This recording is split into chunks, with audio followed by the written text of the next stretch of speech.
Bismillahirrahmanirrahim. Alhamdulillahi rabbil alamin. Wassalatu wassalamu ala asrafil anbiya'i wal mursalin wa ala alihi wa ashabihi ajma'in.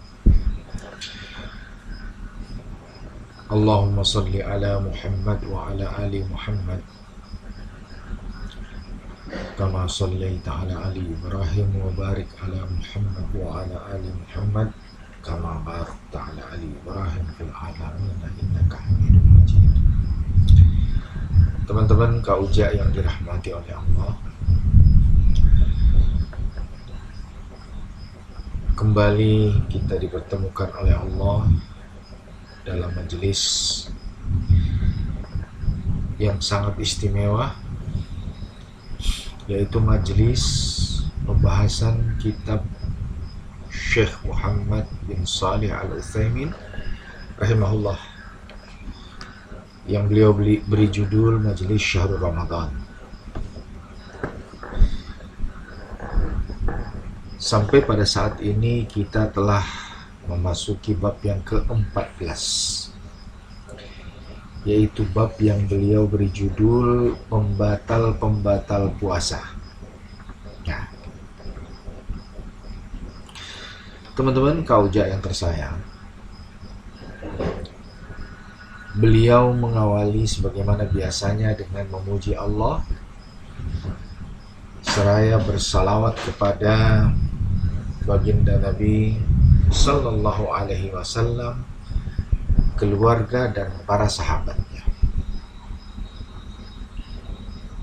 Lalu beliau mengawali pembahasannya dengan surah Al-Baqarah ayat 187 yang berbunyi, Fal'ana bashiruhunna wabtaghu ma kataballahu lakum wa kulu washrabu hatta yatabayyana lakumul khaytul abyadu minal khaytil aswadi minal fajri thumma utimmus siyama ilal lail.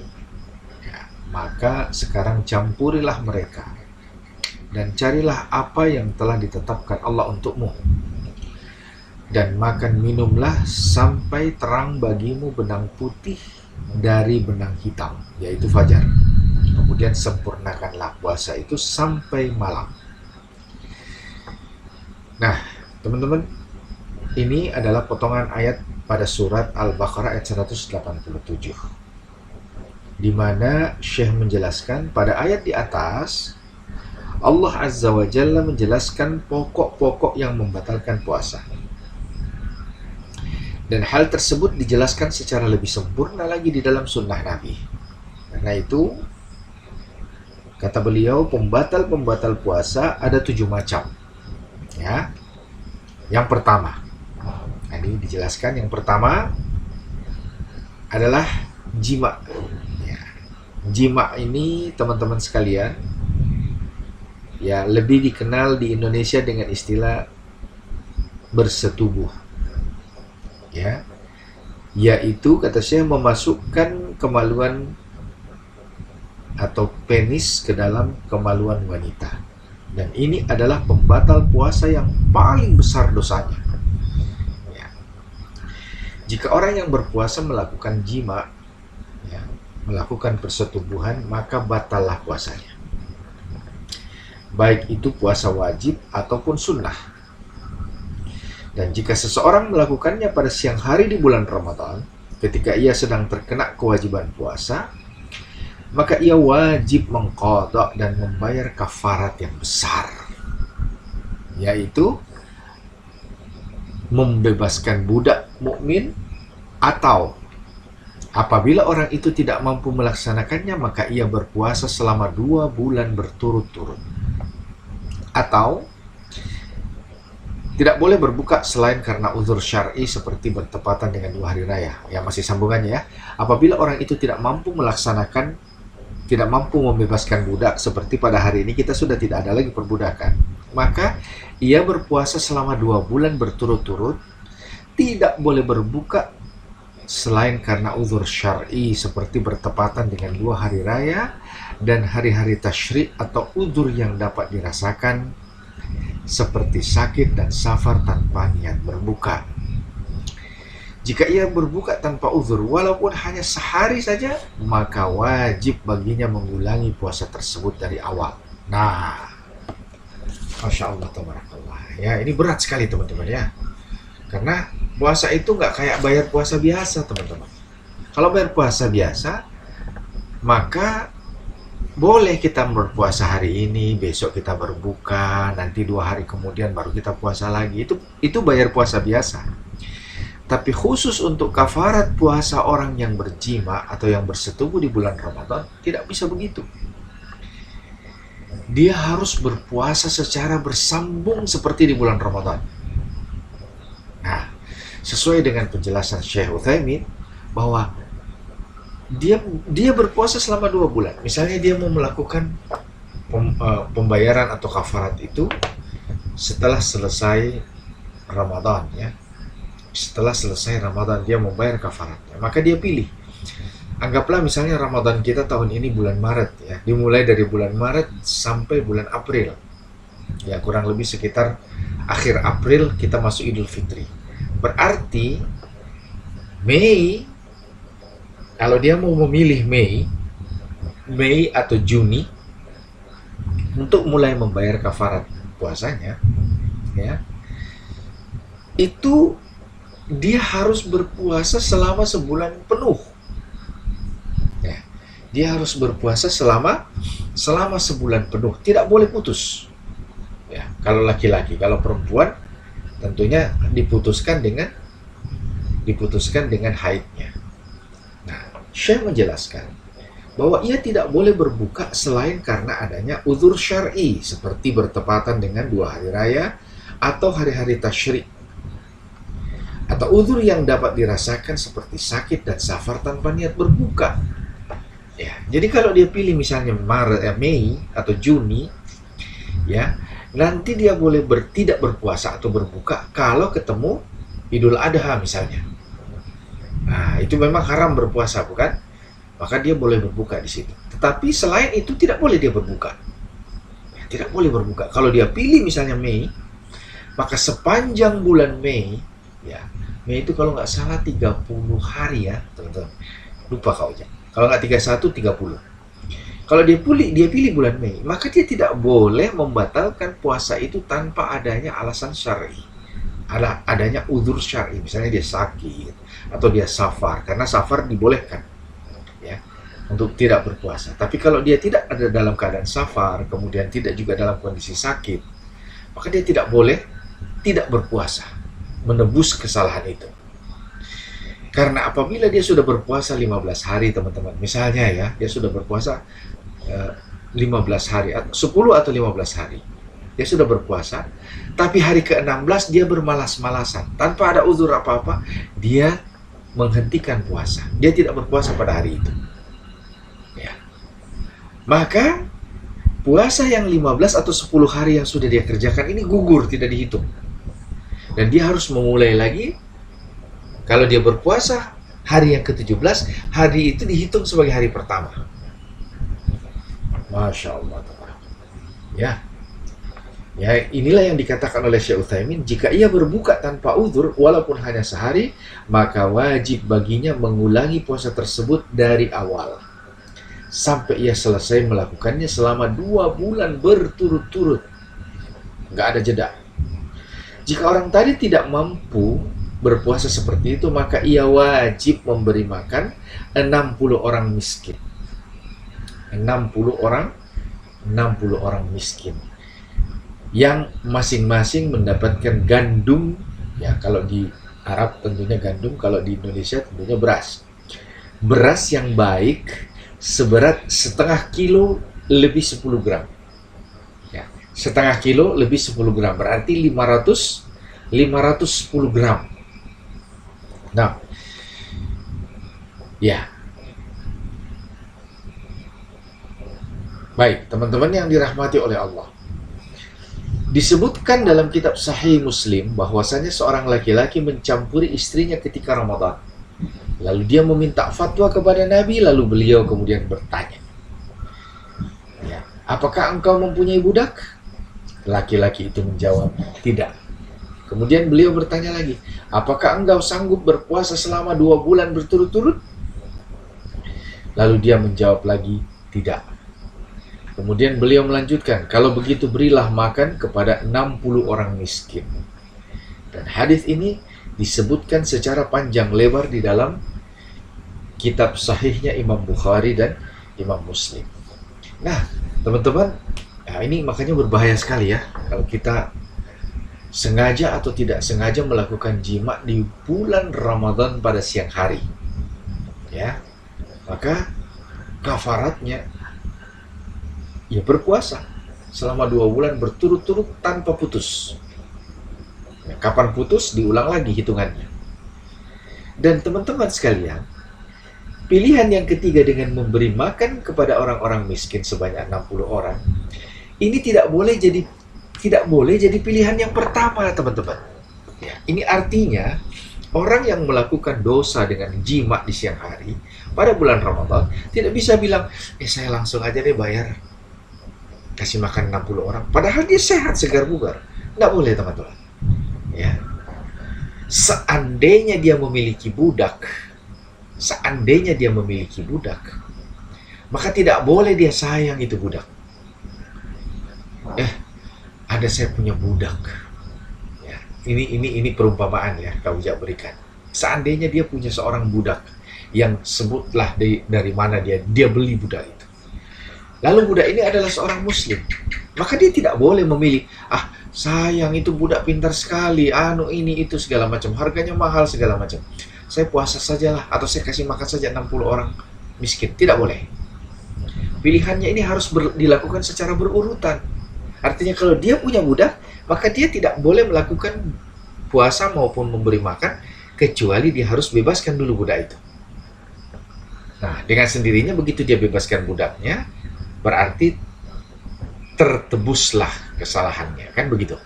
Dia tidak perlu lagi puasa dan atau tidak perlu lagi memberi makan. Tapi kalau dia tidak punya budak, dan ini sudah lazim ya di zaman kita, terutama yang di Indonesia, sudah lazim kita tidak punya budak karena memang tidak ada perbudakan di Indonesia.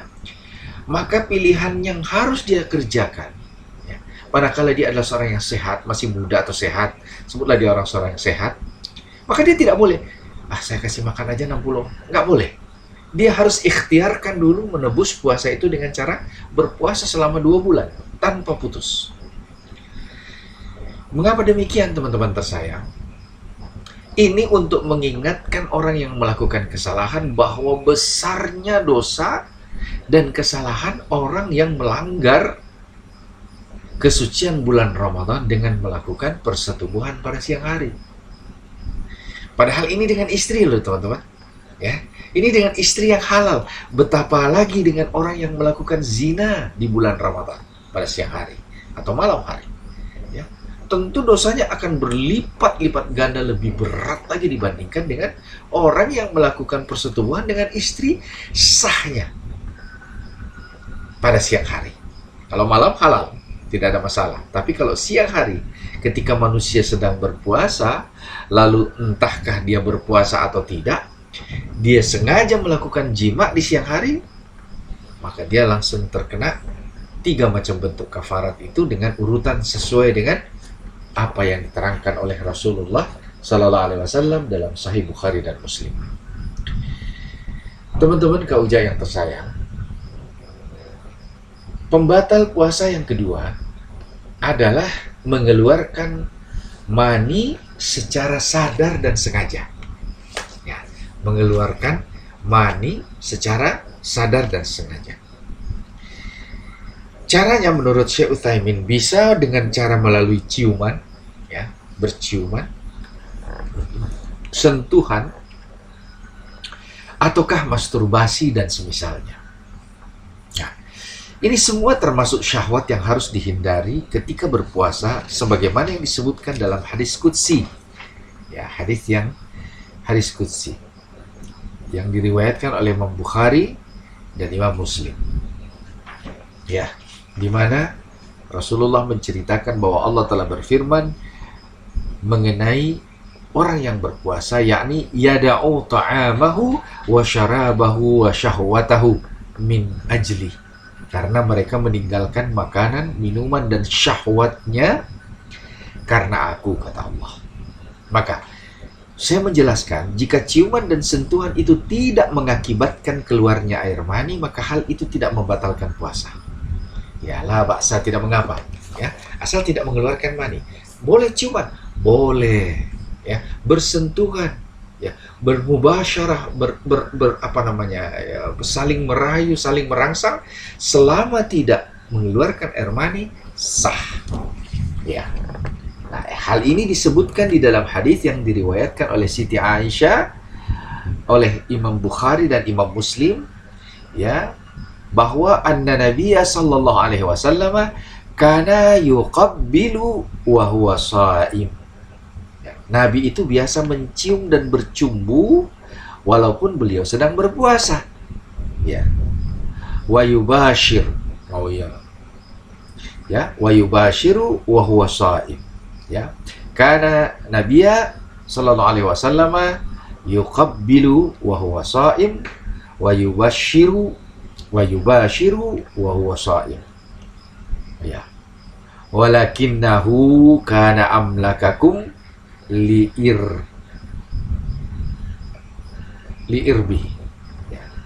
Nabi itu biasa mencium dan mencumbu istrinya meskipun beliau sedang berpuasa. Namun Nabi adalah orang yang paling mampu mengendalikan dirinya. Begitu juga dalam kitab Sahih Muslim, bahwasanya Umar bin Abi Salamah bertanya kepada Nabi.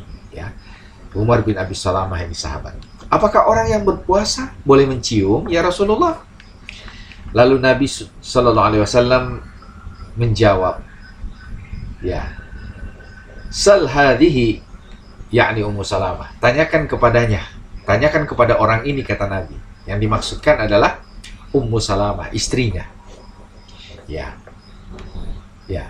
Fa akhbarathu anna Nabiya sallallahu alaihi wasallam kana yasna'u dzalik. Ya. Kemudian Ummu Salamah memberitahu bahwa Nabi juga berbuat demikian. Maksudnya Nabi juga biasa mencium istri-istrinya. Lalu Nabi pun bersabda, ingatlah, ama wallahi inni la'attaqum lillah. Saya adalah orang yang paling bertakwa di antara kalian, wa akhsyakum lahu, dan juga paling takut kepada Allah. Artinya Nabi SAW senantiasa menjaga diri, ya kan, berhati-hati. Sebagai seorang yang bertakwa, beliau sangat berhati-hati. Maka kalau beliau mengkhawatirkan munculnya syahwat sehingga bisa menyebabkan keluarnya mani, beliau tidak akan melakukannya. Ya kan? Oleh karena itu, dalil ini menunjukkan kebolehannya seseorang itu mencumbu istrinya pada siang hari di bulan Ramadan, mencium dan mencumbu istrinya selama tidak sampai mengeluarkan air mani. Ya, dibolehkan. Lanjutnya kata Syekh Utsaimin, akan tetapi jika orang yang mencium tadi khawatir terhadap keluarnya air mani dengan ciuman dan semisalnya, atau takut terjerumus dalam jima karena ketidakmampuannya menahan syahwat, maka ciuman dan yang semisalnya itu menjadi haram baginya. Ya, tentu kita lebih tahu tentang keadaan kita, bukan? Ya, terutama orang-orang muda. Ya kan, teman-teman sekalian, orang-orang muda, ya kau juga pernah muda, itu memang dalam keadaan gelora syahwat yang besar pada siang hari di bulan Ramadan, lalu melakukan mubasyarah, bercumbu dengan istrinya, itu sangat besar kemungkinan orang ini terjerumus ke dalam jima, persetubuhan. Apalagi kalau memang ya geluran nafsu syahwatnya itu begitu besar, ya. Orang-orang muda ini umumnya memang syahwatnya ini besar, ya. Berbeda dengan orang yang sudah lanjut usia di atas 40-50 tahun. Itu akan sangat jauh berbeda keadaannya dibandingkan dengan yang masih muda belia.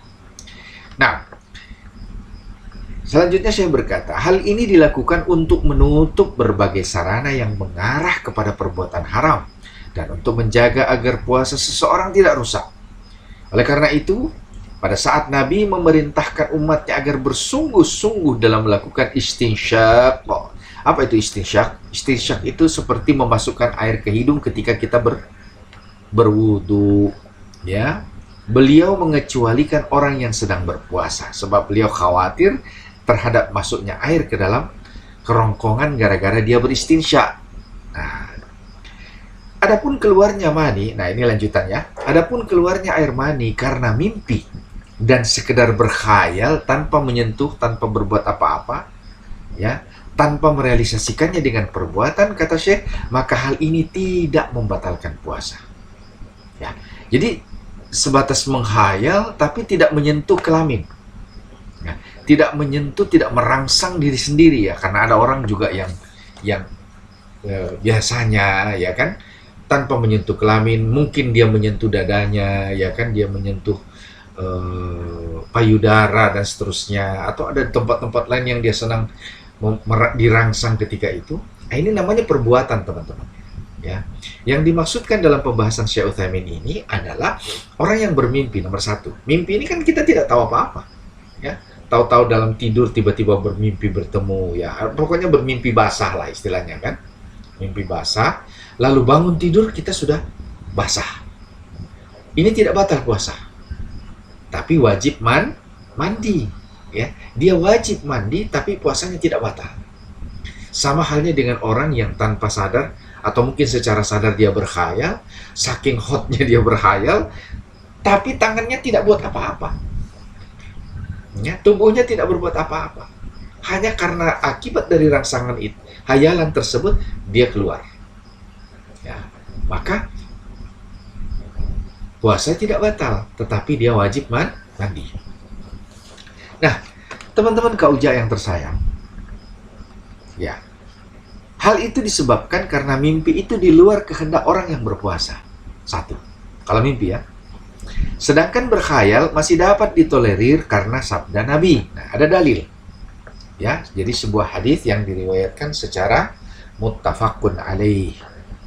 Rasulullah bersabda, "Innallaha tajawaza an ummati ma haddathat bihi anfusaha ma lam ta'mal au tangkallamu, ya, au tatakallam." Sesungguhnya Allah memaafkan umatku dari apa yang dibisikkan oleh jiwanya selama ia tidak berbuat atau membicarakannya, ya. Jadi itu berbeda halnya orang yang menghayal, kemudian akibat dari khayalannya itu dia menyentuh kelaminnya, dia menyentuh tubuhnya yang memang daerah-daerah itu pekarangsangan, ya, akibat dari itu dia keluar. Nah, ini batal, teman-teman, ya. Ini batal.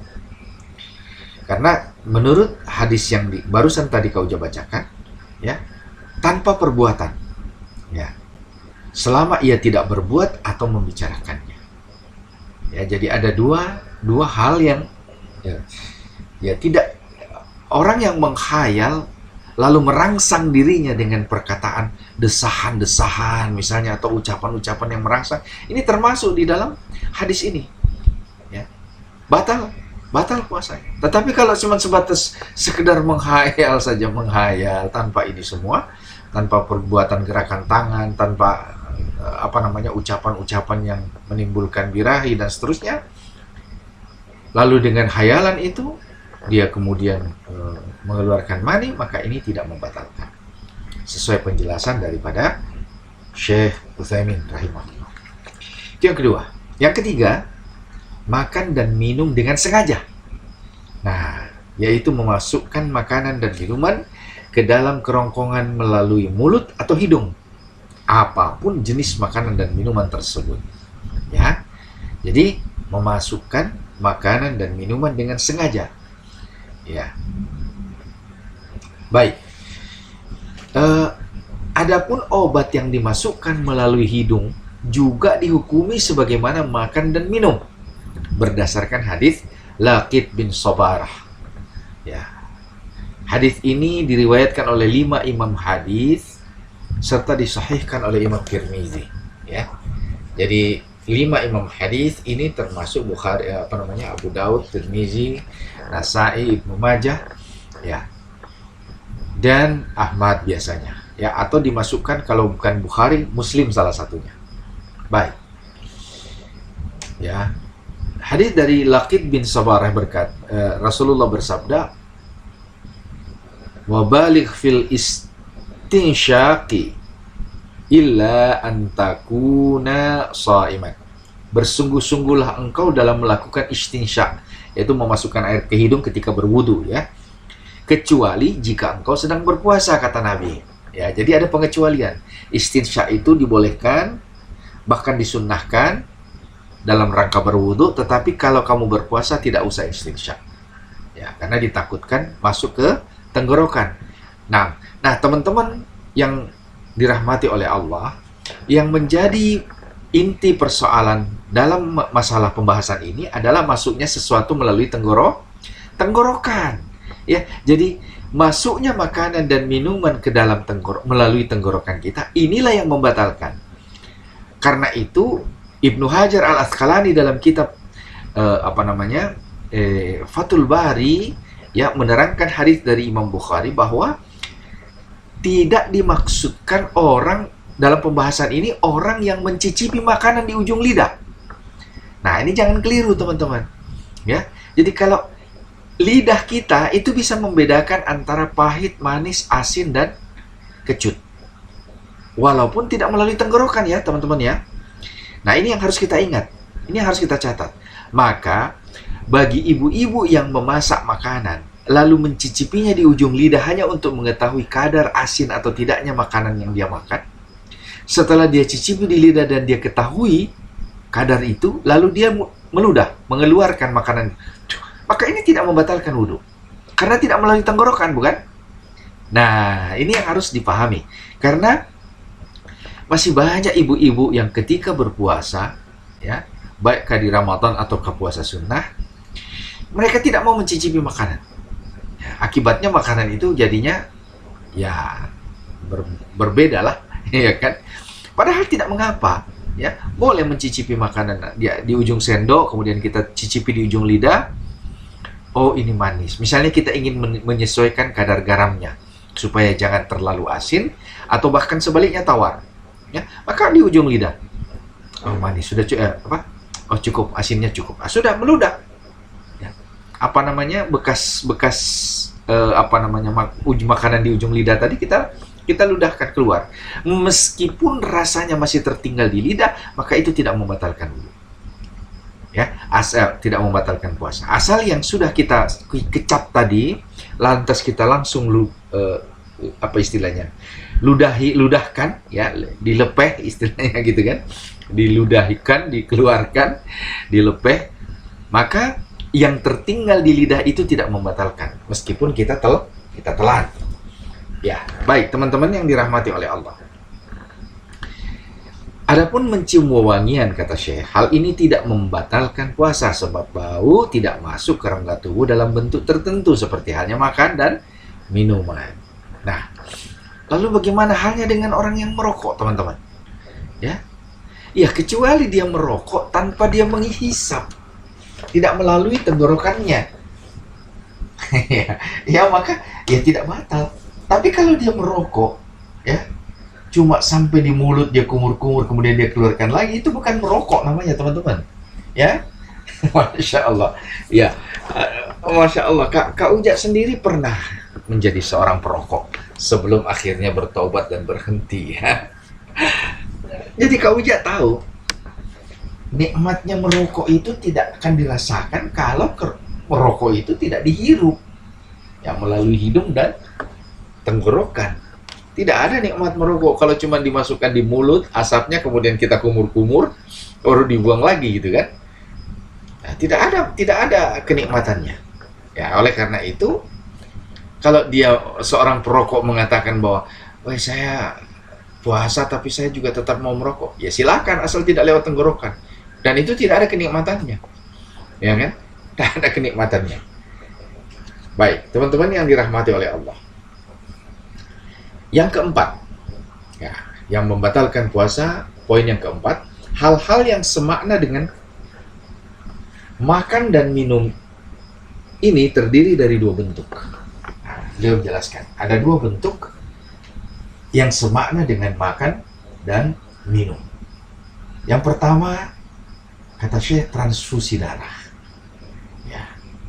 Misalnya, jika orang yang berpuasa tertimpa kecelakaan sehingga kehabisan darah, lalu diadakan transfusi darah, maka puasa orang itu telah batal.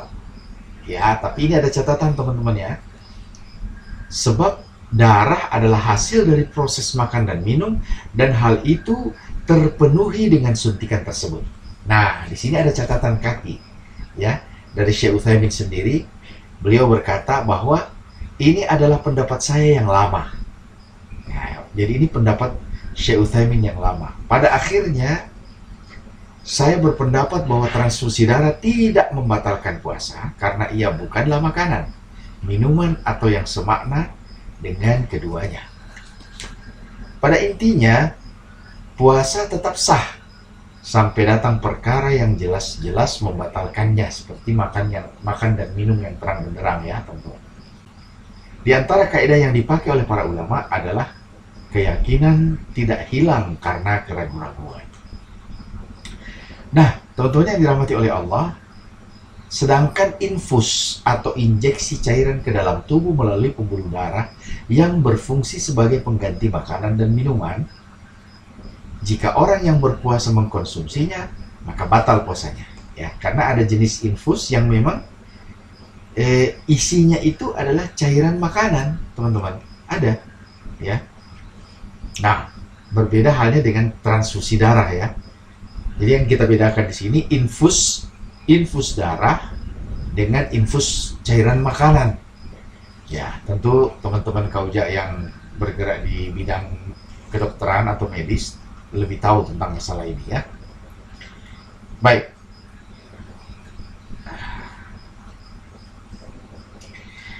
Ya, berikutnya beliau berkata, adapun infus yang tidak mengandung makanan, maka hal ini tidak membatalkan puasa, baik melalui otot maupun urat, walaupun orang yang diinfus merasakan panas di kerongkongannya, sebab injeksi tersebut bukanlah proses makan dan minum, serta tidak semakna dengan keduanya, sehingga hukumnya tidak bisa disamakan.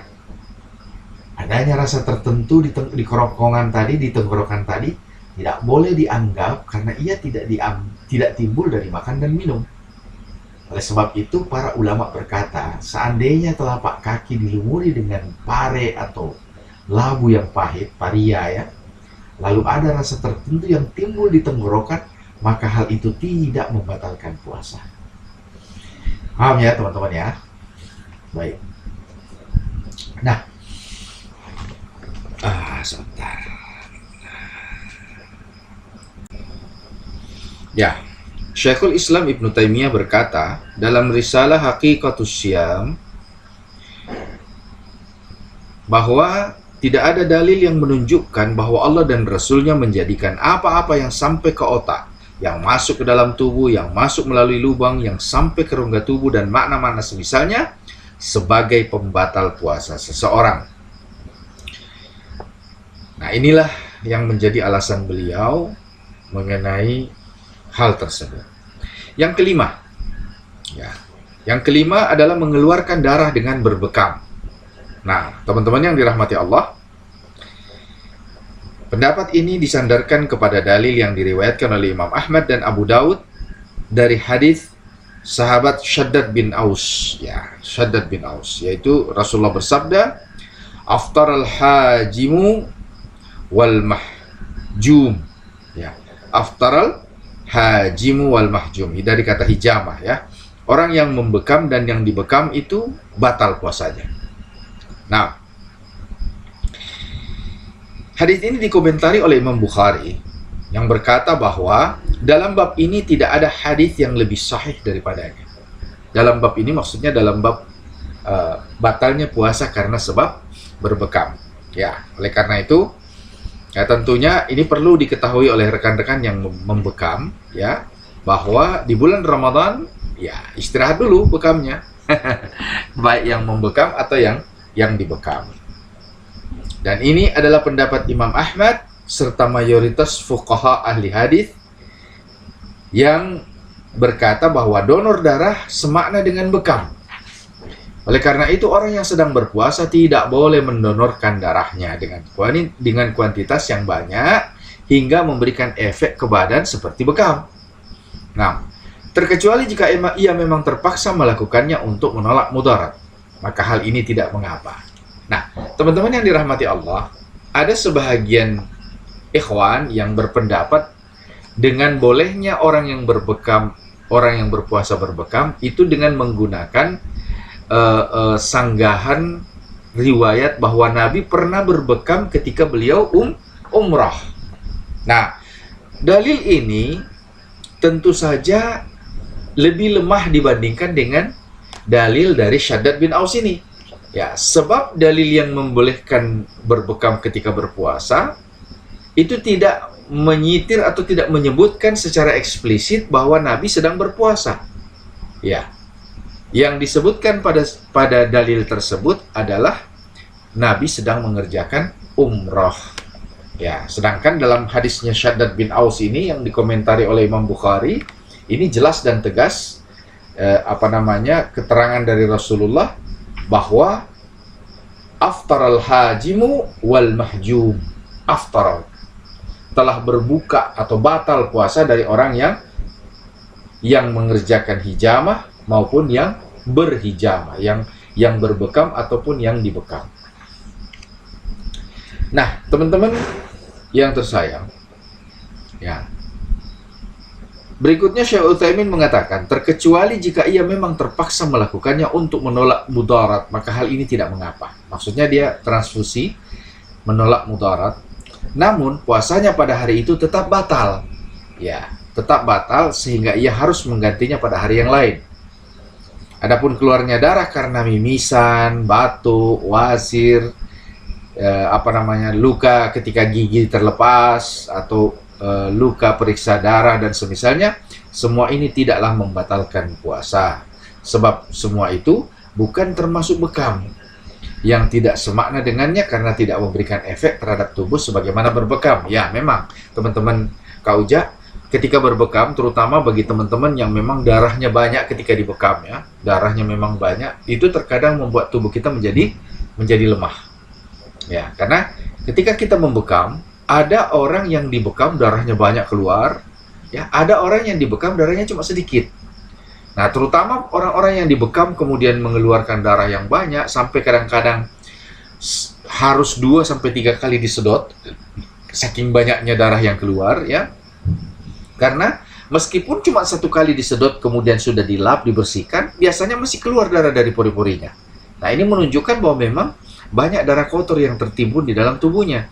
Oleh karena itu, biasanya pembekam, ya, apabila menemukan kasus yang seperti ini, dia ulangi lagi, disedot lagi kembali. Dan ada juga kasus yang sampai 3 kali darahnya itu masih banyak, ya. Nanti yang keempat kali baru habis. Biasanya tersisa dengan tinggal cairan yang bening atau putih, ya. Nah, teman-teman Kak Uja yang dirahmati oleh Allah, itulah yang kelima.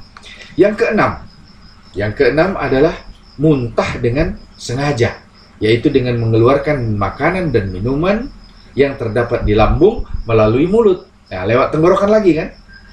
Nah, ini dikuatkan dengan dalil yang datang dari baginda Nabi Sallallahu Alaihi Wasallam dari 5 imam ahli hadis kecuali Imam Nasai dan disahihkan oleh Al-Hakim.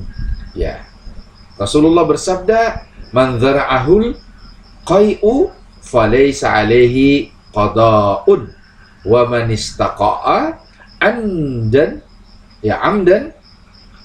falyaqdi." Barang siapa yang muntah tanpa disengaja maka ia tidak wajib qada.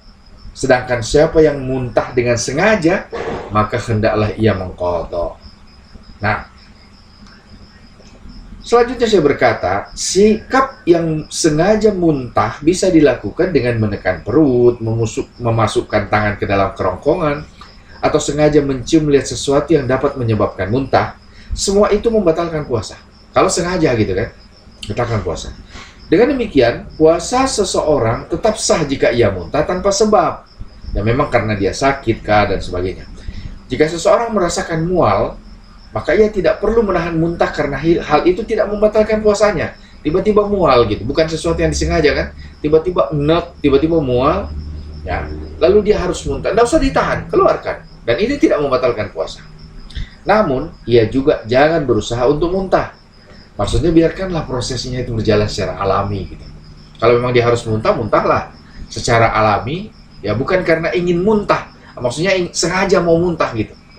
Ya, yang sengaja ini batal, tapi kalau dia muntah bukan karena disengaja, ya mungkin karena sebab dia memakan sesuatu, makanan yang dia rasa enak gitu kan, rasa nggak suka, dan mual, tiba-tiba mual, ya sudah muntah. Ini tidak membatalkan puasa. Baik teman-teman yang diberkahi dan dirahmati oleh Allah, akhirnya pembatal yang terakhir atau yang ketujuh.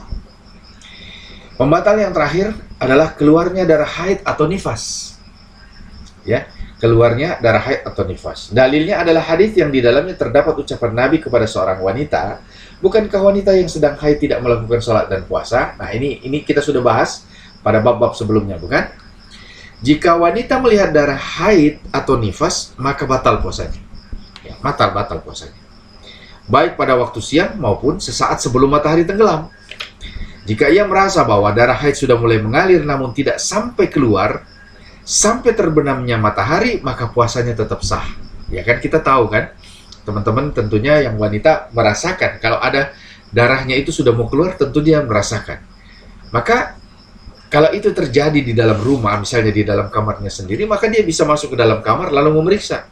Ya, ketika darah itu turun dari rahimnya, ya, ke lubang vaginanya, maka kadang-kadang dia bisa merasakan kejadian itu turunnya. Tetapi ketika darah itu belum lagi keluar, ya, belum lagi keluar di mulut vagina, ya, maka itu belum membatalkan. Nanti disebut batal puasa apabila sudah muncul tanda merah. Ya. Tapi kalau dia buka celananya, dia rasa sepertinya keluar tapi dia buka celananya, belum ada apa-apa, belum ada bercak, belum ada sama sekali, ya. Maka dia tidak batal puasanya. Meskipun jadwalnya memang sudah jadwal haid pada hari itu. Ya. Hari itu dia jadwal haid, kemudian dia sudah merasakan ada pergerakan cairan dalam tubuhnya, kemudian dia memeriksanya, wah ini tinggal 5 menit lagi buka puasa nih. Dia periksa, oh belum ada cairan. Ya kan? Sampai detik-detik dia mendengarkan azan, dia saksikan belum ada cairan, maka sah puasanya pada hari itu. Ya. Nah, ya, berikutnya saya berkata, haram bagi orang yang berpuasa wajib seperti Ramadan, kafarat, dan nazar untuk mengerjakan perkara-perkara yang membatalkan puasa. Sebagaimana yang telah disebutkan di atas, kecuali jika ia mempunyai uzur yang membolehkannya berbuka seperti safar, sakit, dan semisalnya. Sebab orang yang mengerjakan perkara yang wajib harus terus melanjutkan kewajiban tersebut sampai selesai. Kecuali ada uzur yang sahih, ya, ada uzur yang sahih, yang jelas, ya. Kalau tidak ada uzur, tidak bisa, tidak boleh. Sebaliknya, orang yang mengerjakan perkara yang membatalkan puasa tanpa uzur wajib mengqadha dan segera menahan diri kembali sampai terbenamnya matahari, atau ia wajib mengqadha dan tidak harus menahan diri kembali. Adapun jika puasa yang dikerjakannya adalah puasa sunnah, maka ia boleh berbuka meskipun tanpa ada uzur. Namun yang lebih utama adalah menyempurnakan puasa tersebut. Nah, jadi beda kondisinya teman-teman. Kalau yang dia kerjakan ini adalah puasa wajib, bukan puasa sunnah. Kalau puasa sunnah tidak ada masalah. Tapi kalau puasa wajib, misalnya bayar puasa ya, teman-teman bayar puasa, maka tidak boleh dibatalkan. Kecuali ada alasan syar'i, ada uzur. Ya, kalau tidak ada uzur, tidak boleh. Ya, tidak boleh. Nah, selanjutnya Syekh menutup pembahasan bab yang ke-14 ini dengan kalimat, saudara-saudaraku, jagalah ketaatan, serta hindarilah kemaksiatan dan perkara yang diharamkan. Panjatkanlah permohonan kepada pencipta langit dan bumi. Sambutlah kemurahannya, karena sesungguhnya Allah banyak memberi. Ketahuilah, kalian tidak memiliki jatah akhirat dari dunia kalian, melainkan apa yang kalian habiskan di dalam ketaatan kepada Tuhan kalian, kepada Rabb kalian. Ghanimah atau keuntungan yang sesungguhnya itu didapatkan sebelum hilangnya kesempatan, sedangkan keuntungan yang sebenarnya akan diperoleh sebelum terjadinya kerugian. Nah, teman-teman kaujak yang tersayang, inilah penghujung pembahasan dari bab yang ke-14, bab mengenai pembatal-pembatal puasa. Dan insya Allah kita akan teruskan pembahasan pada bab yang ke-15 dengan judul syarat-syarat pembatal puasa dan hal-hal yang boleh dilakukan ketika puasa. Ya.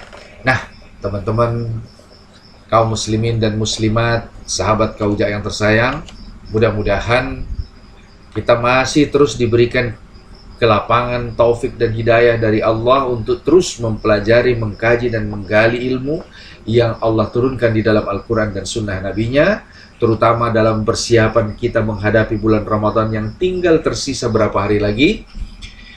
Dan semoga Allah kuatkan hati kita untuk senantiasa istiqamah di atas petunjuknya. Ya, oleh karenanya kita tutup majelis kita dengan doa kafaratul majelis dan kalimatul hamdalah.